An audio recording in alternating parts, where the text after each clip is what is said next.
agenda. We're going to be talking about opportunities at the University of Washington. Primarily, we'll talk about research and scholarship, two of the largest opportunities that most students seek. We'll talk about why you should consider research, especially at the University of Washington. We can talk about how to get into research, as well as some tips and advice from our campus offices, our circle office, and students who are currently engaged in research at the University of Washington. Next, we'll talk about the many kinds of scholarships, the kinds of scholarships open to international students, as well as where you can find these chances and resources that can help you in your applications. Lastly, we have some additional tips and additional resources that we think can help you. And if we can't cover everything here, we'll also have sections where we'll point you to places where we believe you can get all of the support that you need. Just a reminder of today's presenters. First, we have our Assistant Director of Undergraduate Programs, Marion. Hello, if you haven't gotten to meet me yet, as Sanjay said, I'm Marion. I've been with Circle now for just over a year, so I'm still learning things right alongside with you, although I've been at the university for, uh, oh gosh, a long time now. I came here in 2015 as a graduate student, and then I have been working at the university since. So it's been almost 10 years of working at the university. I'm very excited to be spending this summer with all of you. I was an international student a long time ago myself, and I really love being able to support you guys on your journey and get you ready to come here and start your UW experience. Thank you very much, Marion. I am Sanjay, and for those of you who haven't met me yet, I am the student event manager with Circle. I'm currently a rising senior majoring in statistics, and I've been with Circle since, since 3 years ago, where I was also a student attending the RCG program. Now I've been around and I've helped out with all sorts of Circle events, and I've worked with different departments in putting on the many information sessions that we have here.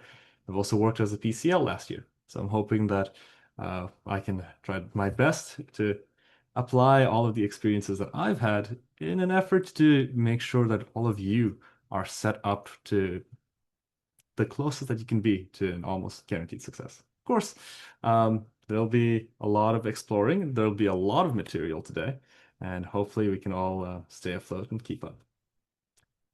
As a reminder, this is our schedule for the RCG program this summer. We have the core sessions. Some of you might have already attended one of the core sessions. These are going to be held with your PCLs in your RCG chats. If you're not entirely sure when these are happening, please refer to your RCG chats and don't be shy to send a message to your PCL to ask them about it. Currently, we're in our second featured session, and these featured sessions will be happening every Tuesday Seattle time, and we'll usually have an English session followed by a Chinese session for all except for our featured session on the 4th of August, where we have the International Student Services Office joining us to present.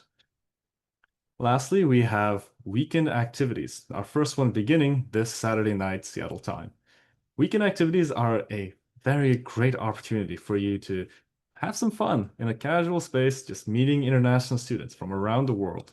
And for a lot of people, including myself, it's a wonderful opportunity to make friends. You never know when you'll find where and when you will find your college group of friends. And without any further ado, let's get started talking about finding opportunities at the UW. With our first part, research.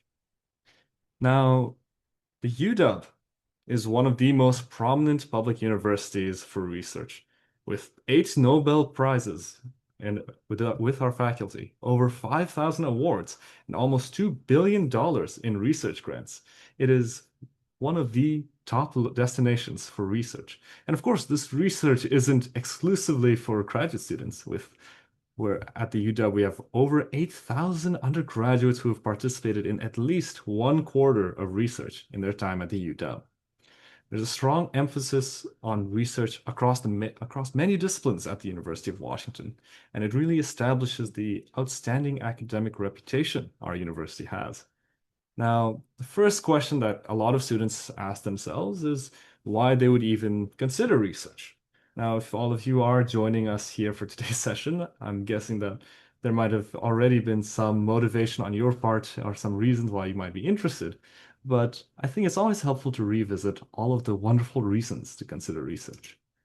So, the best reasons are, of course, that at a surface level, yes, research will make your applications much more competitive, especially if you're applying to your major or applying for a scholarship or maybe for internships and other career opportunities.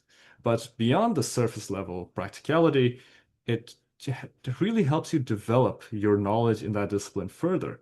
And it also helps you develop some important skills around research, such as looking for information, your skills in learning and writing and presenting and sharing what you have learned with other people. All very valuable skills.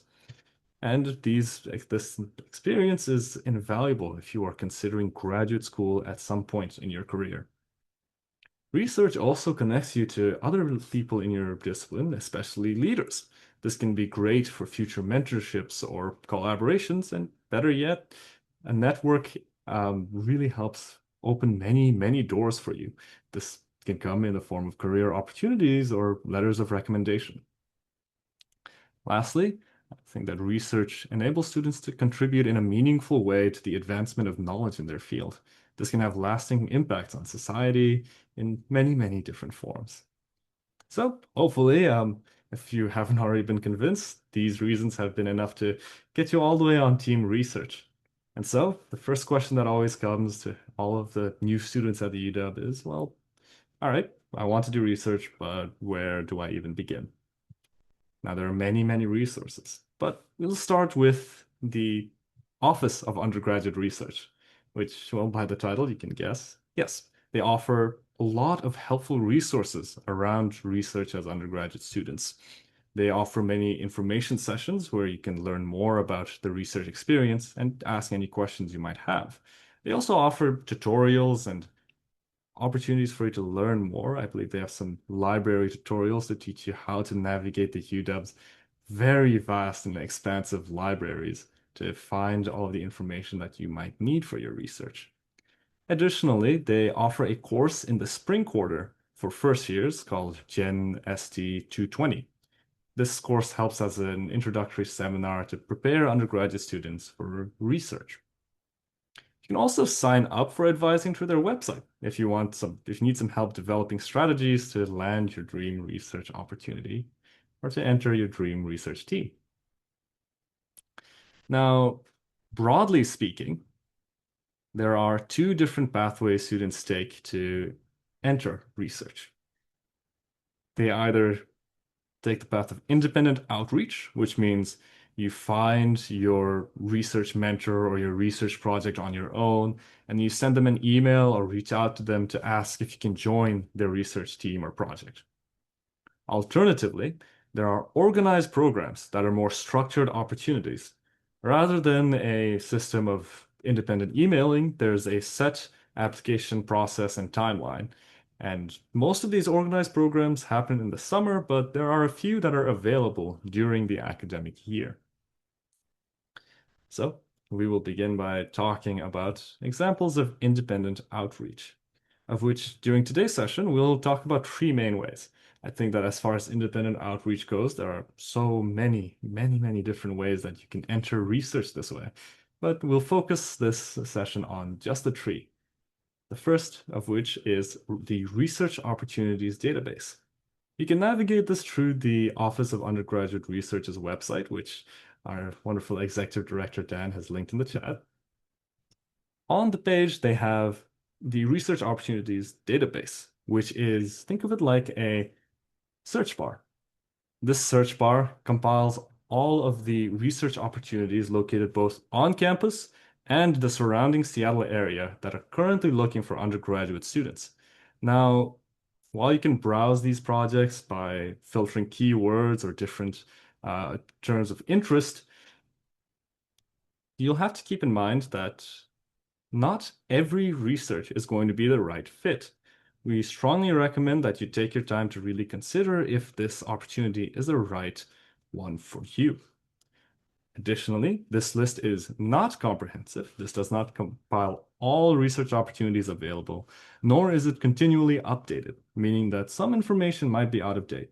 So make sure to keep those things in mind as you use this resource.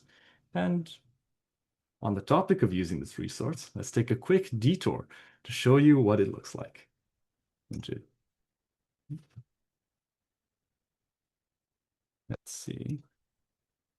We'll open this link in a new tab. And we find ourselves here. This page shows you a similar thing that I was sharing that talks to you about some great tips. Some disclaimers, such as this not being a comprehensive list, and some do's and don'ts. Don't send an email to everyone and don't give up. Two very important things. You don't want to land a research project just anyone. You want to land the one that's perfect for you, the one that really furthers your career and matches your interests. And additionally, don't give up. It's not very easy getting into a research project, but it's not impossible either. So it's important to persevere and take your time. Now, when you scroll down, you'll have the opportunity to search the database. You'll have to log in with your UW-Net ID. And once you're here, you have a full list that talks about when this opportunity was submitted and opened. This one was just submitted, and what the availability looks like. Now you can filter by disciplines, in which case I might say, okay, well, I'm a statistics major, so I'm going to say statistics. I want something in this field of statistics. Oh, nothing at all. That's a shame, but that's all right. See, with the UW's focus on interdisciplinary research and interdiscipline, you shouldn't really get discouraged if there isn't a specific one, because it's not entirely wrong to be going into research that isn't in your field. So let's say data science. I'm in the data science track, and look, perfect. We have machine learning, AI, data science, software development at the DICE group. Perfect. Awesome. I'll consider it. I look here, I see, okay, it's not eligible for credit, so I can't get research credit, but that's fine. It's paid, that's great. And I see the person to reach out to. Before I reach out to them, it's always helpful for me to read the description. I don't want just any research project. I mean, if I'm going to apply and reach out to someone, then I'd want it to be something that matters to me and something that I believe will further my own career. And so this is a quick demo. I highly recommend you take your time to look through these. There are, well, as you saw before I filtered, 28 at the moment. I'm not too surprised by that amount. It is the summer quarter after all. But as the summer ends and we begin the formal academic year, you'll see this database very, very populated. And so let's quickly return back to our slides. Of course, that is the research opportunities database. It's helpful, not comprehensive, and not necessarily always up to date. So I think those are the pros and cons to weigh. It's nice because it's convenient, it's all in one place, but it might not always have everything that you want to know, and it might be out of date. The next opportunity is a little more helpful. The department websites. This will take a little bit more work on your part, but you can explore department websites to find faculty. You can learn about their research, either through the website that talks about their interests, or you can find their personal website if they have one.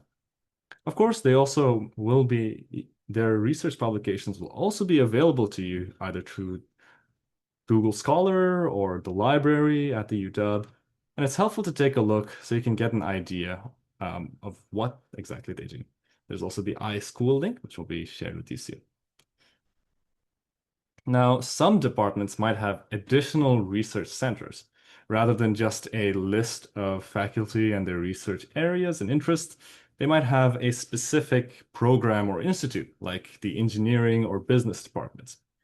Now, this will take a little bit of work on your part to go through department websites and read through all of their resources, but once you find one that interests you, even if it's outside your major, reach out to them through the contact on their UW profile webpage or through the contact given under that research program. Again, we'll take a look through two examples of departments, one where they have a structured research institute and one where they do not. I would like to start with the history department. Under the history department's research tab, you can find fields of interest. I like the word cloud format that they have here, which kind of tells you where a lot of professors have their interest by how big the terms are. You can see a lot of professors talking about United States history or empire and colonialism, which makes sense. I would like to learn about classical history. After all, I've been taking a few classics courses myself. And so, all right, let's see. There's some related research. Okay, so this gives me an idea of individual research programs, but let's say I'm feeling a little lazy. I don't really want to start digging for contacts. So let's go back and let's say maybe empire and colonialism, a larger one. And now you get a list of related faculty who have this empire and colonialism term as their research interest area, as well as latest news like Professor George Belmer's award-winning book, which is fantastic. Just goes to further my point of the UW's prestige in academia, as well as related research that's been published recently. So let's say I want to see what Professor Giebel has to offer. And if you select on him and go into his profile webpage, which is taking a moment to load up. Ah, perfect. You get to see his fields of interest, what he's interested in, his contact information, his office, that's Thompson Room 320, as well as the types of research that he's done or advised, as well as the courses he has taught. So you can either choose to cold email him, and cold emailing is a term which means just email them straight up out of the blue. Or you can take the time to maybe attend one of the classes he's teaching, get to know him, build a network, build a rapport. And that can really go a long way if you're interested in research in this field or any field, really.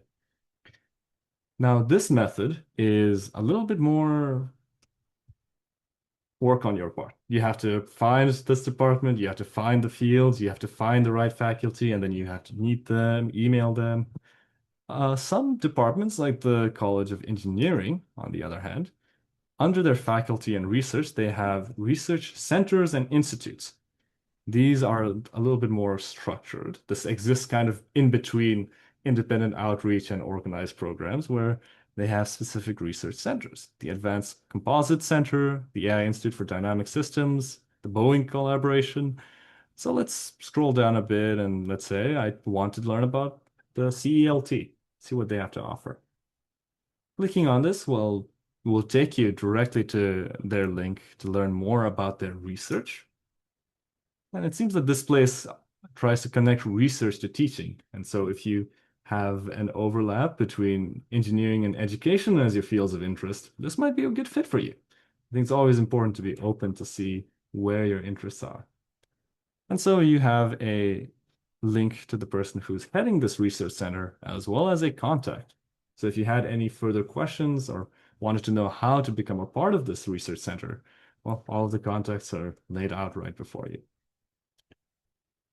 Of course, like I mentioned, it's always helpful to build that rapport with the professors or the research project leaders, because that can always go a long way in helping you improve your chances of getting into these research projects.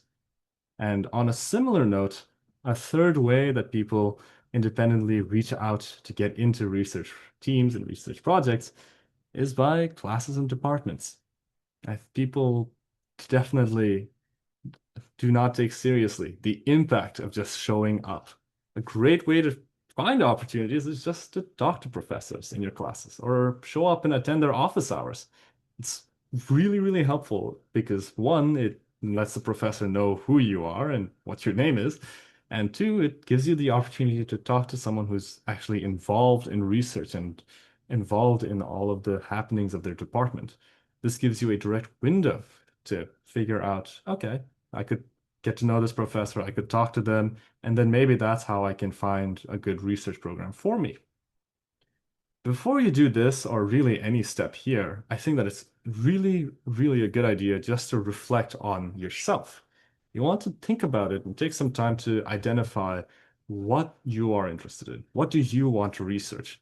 And what do you want to achieve out of this? This will give you a much easier time looking for opportunities and writing convincing emails as to why you should be accepted to these opportunities. And when it comes to talking to people, it's Helpful because if you know what you want, you're not going to be asking vague questions, which aren't really helpful.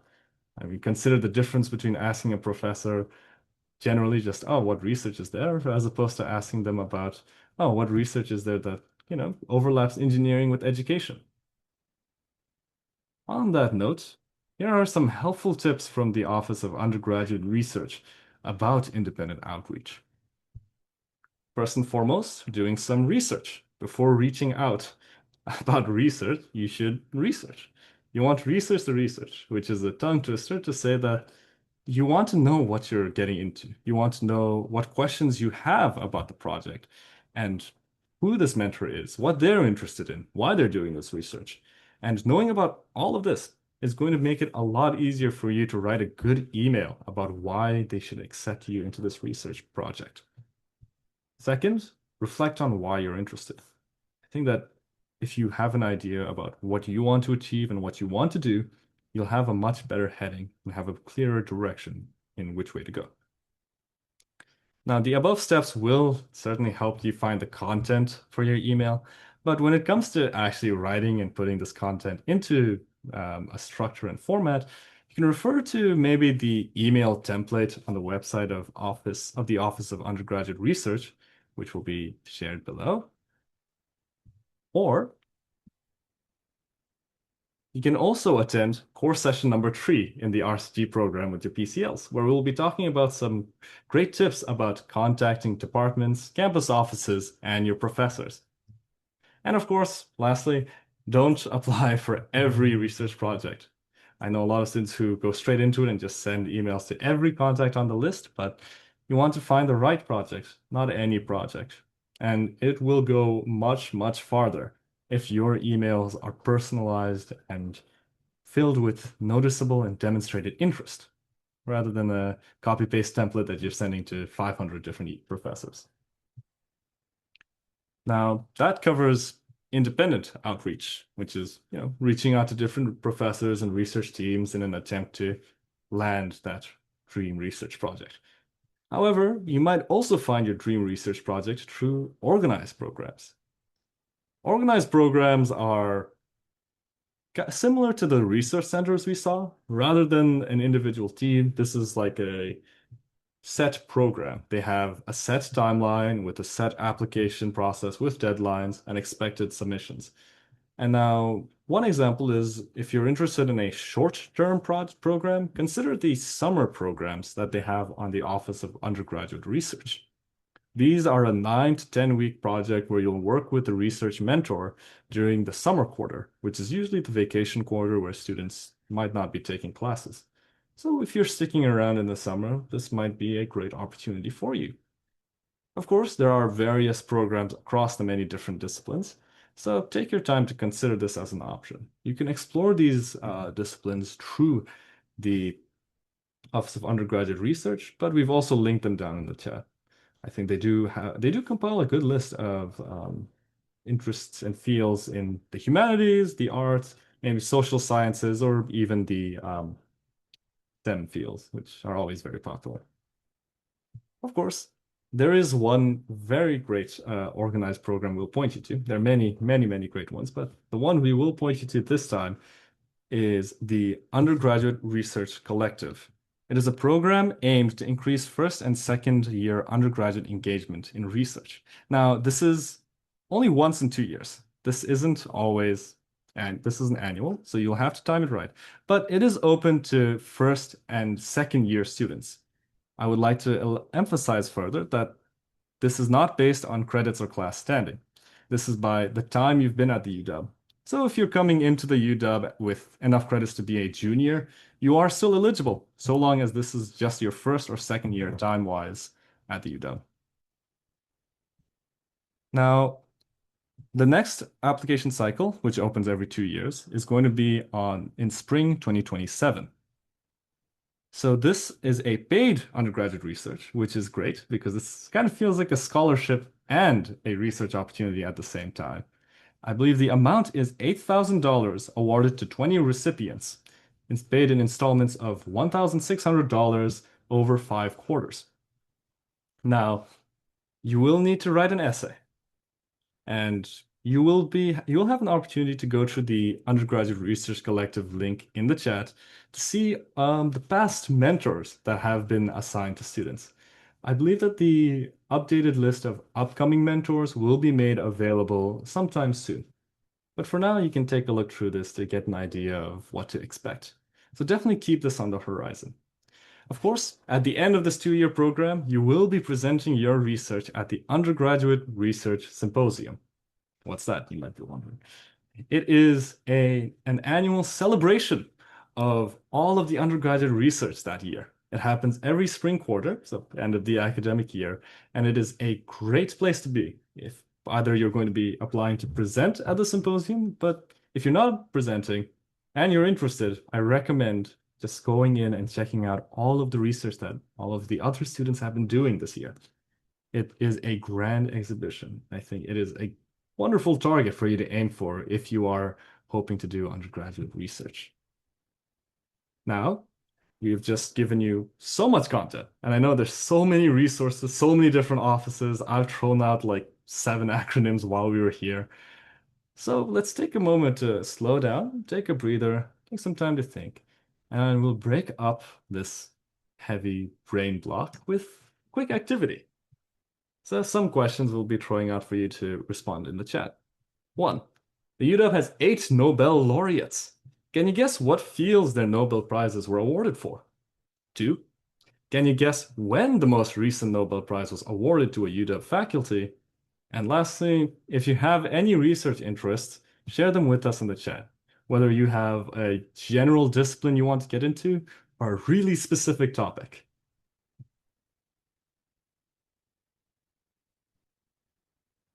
Literature 2003 Information Systems.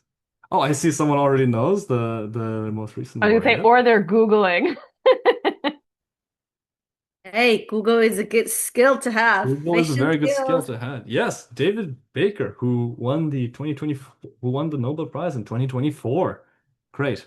Keep Um, guessing though, what our different Nobel Prizes were for. We want more yes. guesses.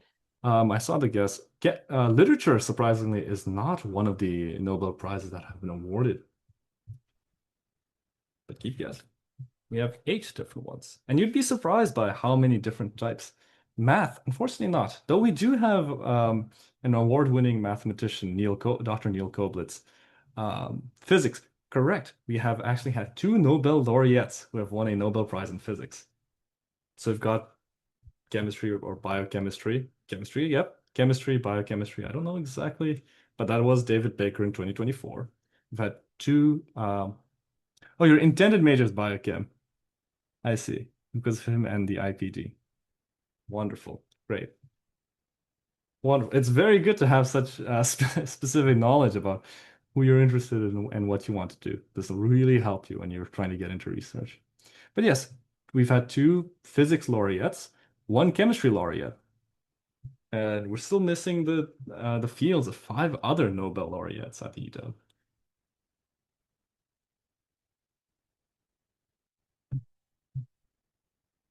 Medicine. Medicine's a good guess. We have a very good medical school, and I will award it. I think it's got most of the awards in there. Physiology and medicine make up all of the remaining 5 Nobel Prizes that have been awarded.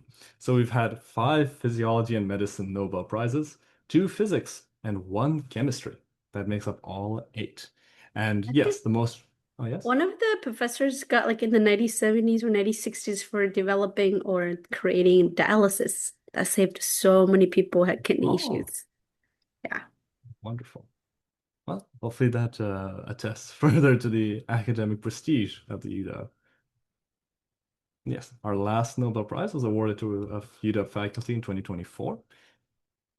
And now I will be handing off the mic to our wonderful assistant director, Marion, to talk about scholarship opportunities.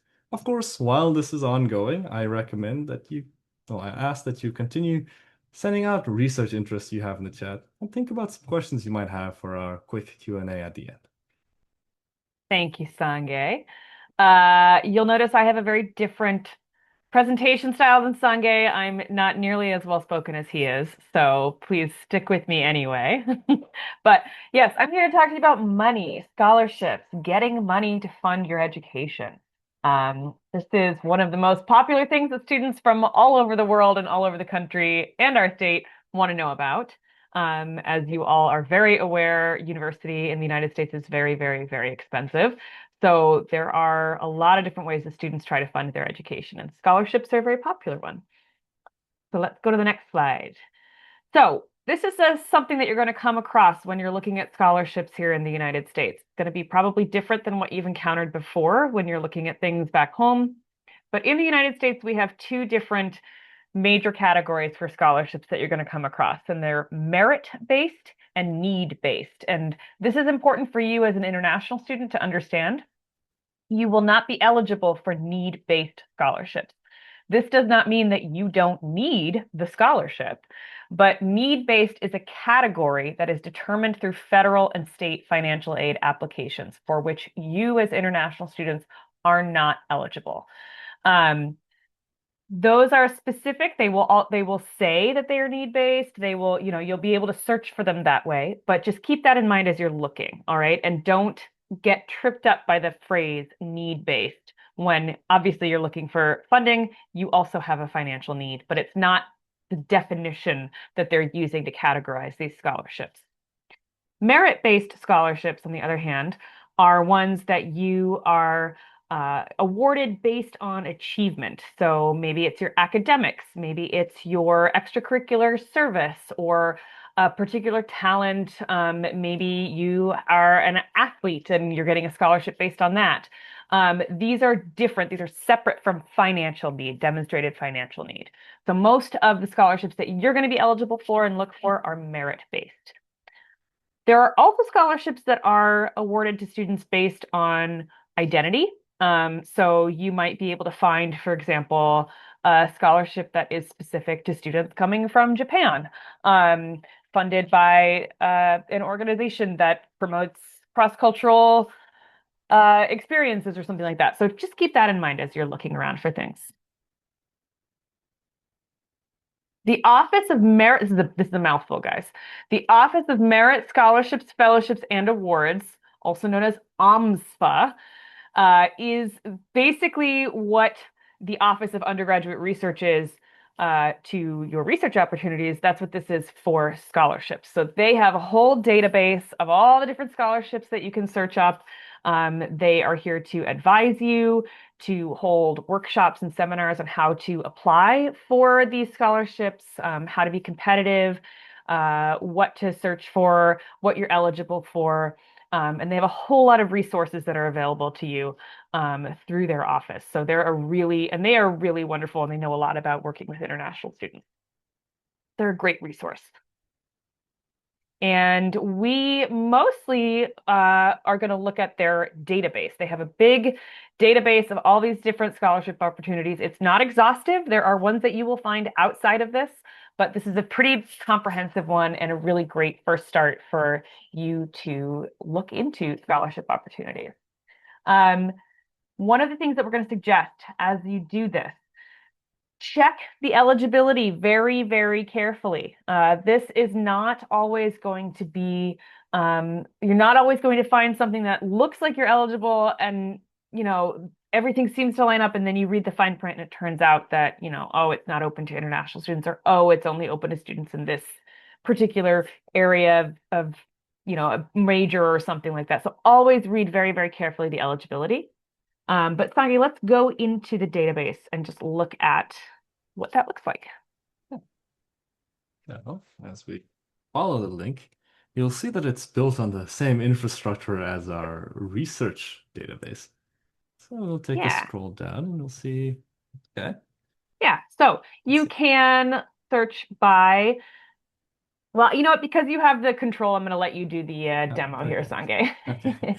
Thank you. So similar to the research, you can take a look at the types of scholarships or the fields you're interested in, and also check about if you want to look at a specific deadline or if they're looking for a specific class standing. Well, let's take a look and let's see. Okay. AES Engineer Scholarships. So it looks like these are eligible for first to fourth, US citizen, permanent residents, international or other visa status. That's us. Perfect. So we have a full description and they have a procedure described here. We'll come back to this in a moment. But looks like they tell us that they want an essay, 500 to 1,000 words, and they have a prompt for you, and they have an email address for you to submit this essay to.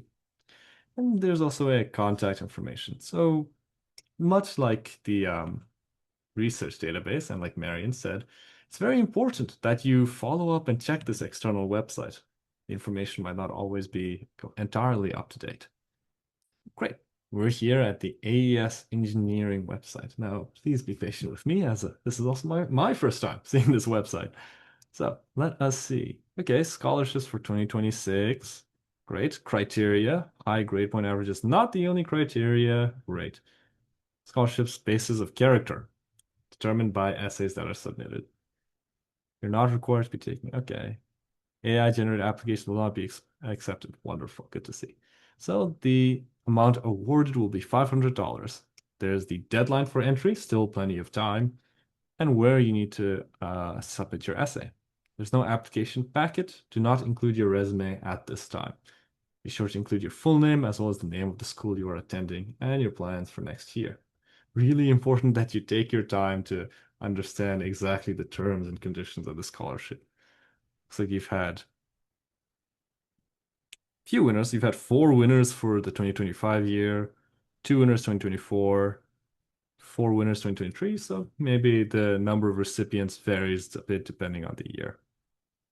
You can always see more information on past recipients, as well as other information. But at least, while I recommend that when you take a look through this or any scholarship website, you do it with a little bit more scrutiny than I have right now.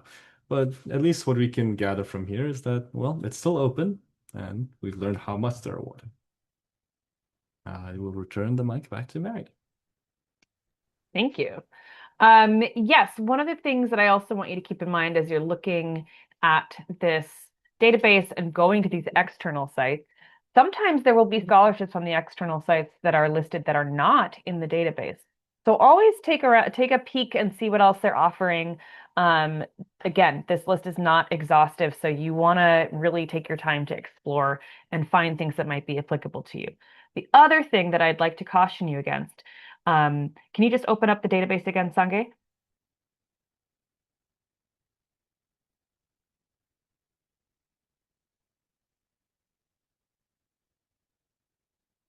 When you are searching, I would recommend you can go over to the side, the right side there, and search for ones based on citizenship status. But I would recommend first not clicking that necessarily because some of these are going to include citizenship status and some of them are not. And so by only searching for international student ones, you might be excluding other opportunities that would be available to you. So just keep that in mind and don't limit yourself to that.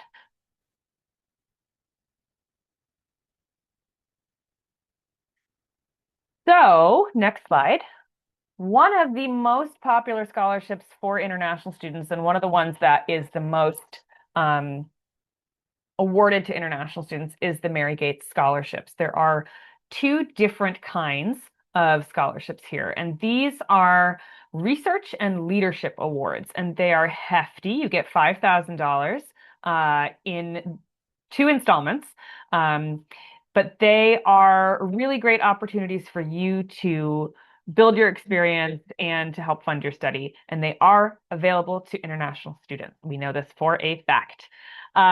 This is a great opportunity for you if, for example, you have a research project that you're really interested in and you are looking for a way to fund that and you are passionate about a particular topic. But if you don't have that, the leadership award is a really cool opportunity for you because that focuses a lot more on your extracurricular activities and your leadership abilities and your your the other aspects of you besides just your academics, right? So each of these awards have the same application cycle, and the application opens in the fall. So you'll be here for it. You won't be able to apply for it right away, right? I think you have to, for incoming first years, need to be here longer. Am I Question. correct, I Dan? believe so. You won't be able to apply as the first quarter Right. because you have to build some, you have to have a mentor. You have to build that relationship. Yeah. And then as soon as you get to fall quarter, I think the first round of application due in autumn quarter. Yeah. Yeah. So if you come right in out the gate and you want to apply for Mary Gates here in your first quarter, it's not going to work out for you. So give yourself a year to kind of build a little bit of that network and build your interest and But oh, yes. But please, once we come to autumn quota, we actually will try to invite the Office of Merit Scholarships, to come to talk about this particular scholarship. So even though you won't be able to eligible to apply for the first year, then at least you can be there to actually learn about it and kind of having more time to build towards it. Yes. So yes, that's what I was getting at is, take that first year to build your experience and build your network and work on building up to that application in your second year so that you can apply in the fall. They have very similar application process, but the selection criteria is different. And more importantly, you can only receive one award at a time. So you can't have both the research award and the leadership award at the same time. Although you can get both awards, and we have had students do that, but you just can't get them at the same time. So the application, like Dan said, we will host a session with OMSFA. They will come in and talk to us about the Mary Gates application. So you can join us in person probably for that to learn about the actual application and what makes a strong applicant. But you are required to submit an essay talking about your motivation, your project, your research, and then talking about the impact that this project is going to have on you, on your academic journey, on your professional journey, on you personally. That's for the research one. For the leadership one, you also need to have a mentor, as Dan said, and you'll need to sit for an interview. So again, you're going to want to take the time to build up your portfolio so that you're ready to apply for this award. As it says here, the application process takes about 8 weeks, and then students and mentors will find out along the way what is happening.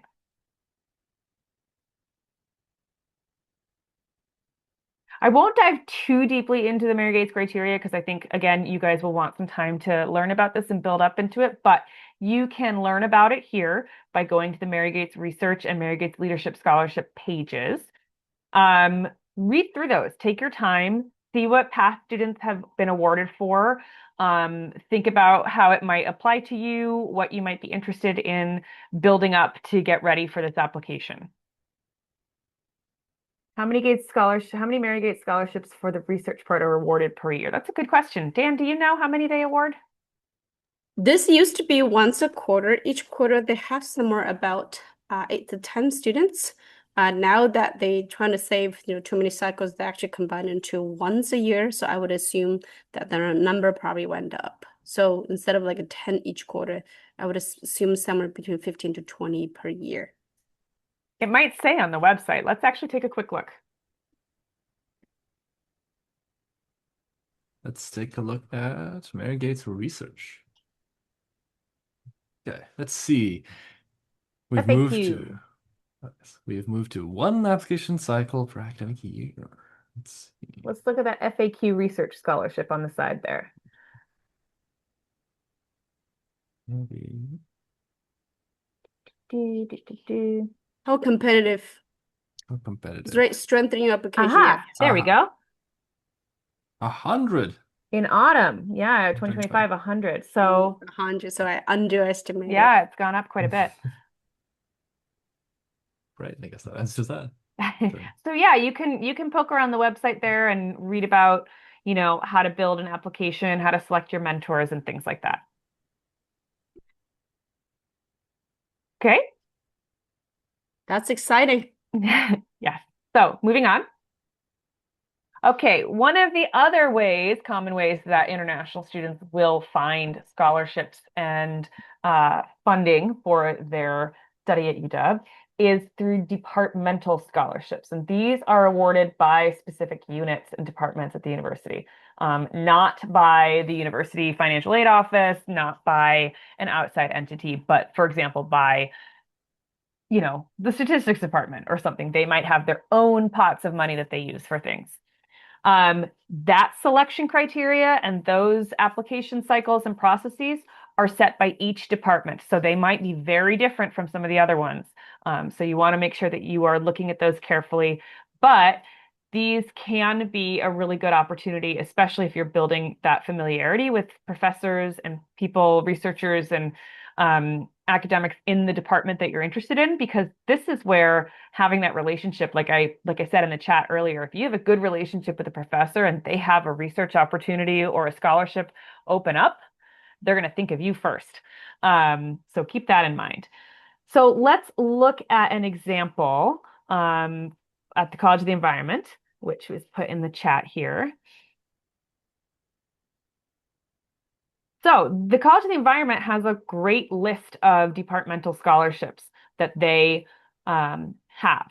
So the College of the Environment houses a lot of different departments. And so they have them all listed out here. And these links go to each department's page on their specific scholarships. So let's just pick atmospheric and climate science. Great. So you can see that they have this one here. This is at least one merit-based, that's you guys, scholarship is awarded each year to an atmospheric and climate science major. So for this one, you need to be enrolled in atmospheric and climate science. It pays for a quarter of tuition. Scholarships may be renewed annually up to a maximum of 4 years. That's really nice. So you can then look further down about the eligibility, incoming first year transfer, as well as current students. Okay, and then let's look at the application instructions. The deadline is March 27th. So if you are, that was for this year. So I assume for the next year, it's very similar. So this is a totally different kind of application than what we've seen for Mary Gates, right? This is a Google form. So there's a lot of differences and nuances for each department. Now, it says, are you a Washington resident? So that might raise a flag for you. You might want to email them to check to see, since it didn't say anything about Washington State residency as an eligibility requirement, I would recommend emailing the department to find out if you as an international student are eligible. Okay. Go back. Great. So you can poke around in different departments that you're interested in and see what they have. This is a great way to just kind of get to know what's available at the UW and to look through the websites. I'm sure you guys are doing this a lot right now as you're excited to get here and check things out. And now I'm going to send it back to Sanjay because he's going to give some advice from his experience and from other students that he knows who he's talked to about some just best practices and advice going forward. Thank you, Marion. And yeah, I hope you found that very helpful. I think that researching and finding the right project, the right scholarship is always helpful. And so here's some advice coming from myself as well as all of my friends who have gone through the process of applying for research and scholarships. First step, and the first piece of advice is not to apply blindly. Throwing your shot everywhere can make it very difficult for you to not only write quality applications, but also for you to get ones that you actually care about. I know that generally the advice I've heard from a lot of my peers has been that for research, it's very important that you focus on your interests and try to go as deep as you can into your field of interest. For scholarships, you can be a little bit more open, but it's also important not to overdo it. Applying to 100 scholarships at once might be even worse than just applying to 20 because you won't be able to give as much attention and quality to each application. The next advice is that you don't need prior research experience. I think a lot of new students get a little bit frozen up because they've never done research. They've never helped out at a lab before. But really, you don't need any prior experience. And actually, this is an excellent opportunity for you to get started. The next piece is that showing up is 90% of the battle. Just showing up to events held by departments or RSOs, showing up to office hours, talking to professors are great. And do not knock RSOs and extracurriculars. They can be your window into many great opportunities. One such example comes from one of our PCLs. I'll only mention the RSO and you'll be able to piece together who it is. But the UW underwater robotics RSO actually does open up and support their students to get many different research projects and scholarship awards, provided that, well, as with any extracurricular, there's enough demonstrated passion and interest for the subject. So I think it's very, very important to consider RSOs that are close to your field of interest. And lastly, grades aren't everything. Just because you have a high GPA doesn't guarantee you any of these opportunities. Your demonstrated character through your essays and written responses, as well as the numerous extracurriculars and RSOs you might have taken up, will go a long way in shaping up your application. And at the end of the day, these people who are reading applications for research or scholarships are people too, and they want to get to know who you are as a person. And so, on that note, I would like to share some additional resources that we have at UW that'll help you. Now, for emails or application essays and responses or research, check out the Odegaard Writing and Research Center. They can help a lot with writing and they can review your essays, they can review your emails and try to help you word it better or structure it nicer and make sure that what you want to communicate is communicated clearly. And of course, they can also help you with the research process, whether that's formulating a research question or finding the right sources for your project. And we'd like to remind you about the Office of Undergraduate Research and the OMSFA about their many resources, whether it's information sessions, their advising, or their tutorials. I'd also like to remind you that they are not your competitors. They are not the people trying to stop you from reaching these awards or opportunities. They're here to support you to the best of their ability. And I'm sure that just one meeting with any advisor from these departments will kind of help you understand how eager they are for students to be trying out for these opportunities. And lastly, we'd like to invite you to core session number 3 in the RCG program with your PCLs, where you'll learn more about the most important departments and campus offices and about some really helpful advice about communicating and emailing professors and departments at the UW. That's all from me, and I'll hand it over to Marian to close us off. Thanks, Sanjay. Yeah, so we just have a couple of takeaways that we want you to leave this session with. If you got nothing else from it because we threw a lot of information at you, don't worry. This will be repeated to you time and time again in our core sessions. And also, as you get here and start your first quarter, there's going to be a lot of different places trying to make sure that you get all this information. So you'll have it put back in front of you time and time again, and you won't be able to ignore it. Okay, we'll make sure that you know how to find these opportunities. So that said, there are a lot of opportunities for you. And what we hope you learned a little bit about today was how and where to look for them. Okay. And we want you to understand that if you take some initiative in looking for these research and scholarship opportunities, that's how you're going to make things happen. We also, I can make a brief introduction to RSOs. Yes, I'm going to finish this and then I will. We also want you to know that you have help in this process. You are not alone. You are in control, but we are here to help you along the way. And there are other offices that are here and exist explicitly to help you with this along the way. So don't be overwhelmed. Don't feel like this isn't for you. There are a lot of people here at the university who exist specifically to help you succeed in this. And finally, we want to reassure you, rejection can and does and will happen, and that is okay. It's part of the process. You might apply, you might put all of your effort into one really perfect, specific opportunity, research opportunity that you know is just perfect for you, and you've poured your heart and soul out into your application, and it doesn't work out. I can tell you, as somebody who reads a lot of applications for a lot of jobs and, sees all of the heart that students are putting into and effort that students are putting in, it's never a personal decision. It's never about them as a person. It is just right time, right place, right number. There's so many little factors that go into it. But there are always opportunities, and you will have other opportunities, and it will work out in the end, whether or not it's the way you thought it would. But rejection is part of it, and it will also help you and build up your resilience and your ability to make a better decision and a better application in the future. And yes, like Shinri said, trust the process. So I will quickly, that's the end of the official program, but we were asked to, oh yes, we have upcoming RCG sessions. Okay. Core session one. Some of you have probably already attended core session one with your PCLs. If you haven't yet, I know they're doing them throughout this week, so please join them. They've worked hard, and they're very excited to share it with you. And they will have a lot of information for you about tech at the UW, including some cool things that you can use and also some really critical tech that is good for you to get used to. We have a weekend activity, a fun thing happening this weekend led by Suzu. So if you want to learn about underwater robotics or getting into research through an RSO involvement, Suzu will be there at the weekend activity. She's got a fun game planned for you guys, so I hope you'll join us for that. That is not a teaching or learning opportunity. This is just hang out, have fun, get to know each other.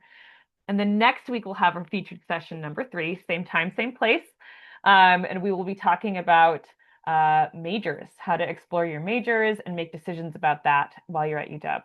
And again, we'll have the first session in English and the second session in Chinese. Okay, questions that have been asked. RSOs. RSOs are registered student organizations. So these are student clubs. They are made by students for students, and they cover all kinds of, there's like over 1,000 of them at the University of Washington, and they cover all kinds of different topics and interest areas. Some of them are cultural or identity based. Some of them are things like the Underwater Robotics Club that Suze is a part of. I believe there's like a lettuce eating club. There's Yes. like all kinds of random things. Anything that you want, you can do. You can start your own RSO. I think you just need like 2 other people, right? Or something like that. It's Something like that. really they're the life of the student experience. So definitely you'll get a big introduction to them when you first get here. Dog Days, which is kind of our introductory week for all new UW students, will showcase RSOs. They'll be having all kinds of events and giveaways and info sessions and cool things going on. So you'll get to go and check them all out. And we'll also have, I believe, a few weeks in, we'll have some course sessions where we'll learn about ways to get engaged and involved in campus beyond just RSS. There's Mhm. so many ways. It's such a huge campus we have. Yes. Other questions?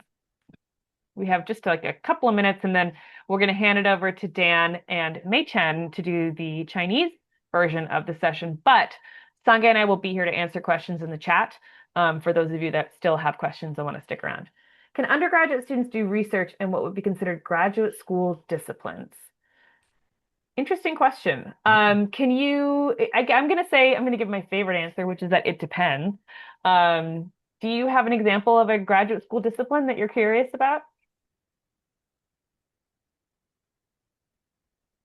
Pharmaceutics. Pharmaceutics.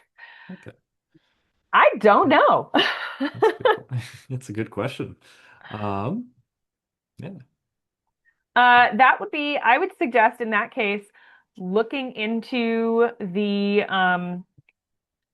program, the school and the program that you're interested in, so the School of Pharmacy, and seeing what they've got going on, and reaching out to them and asking if you don't see anything on the website.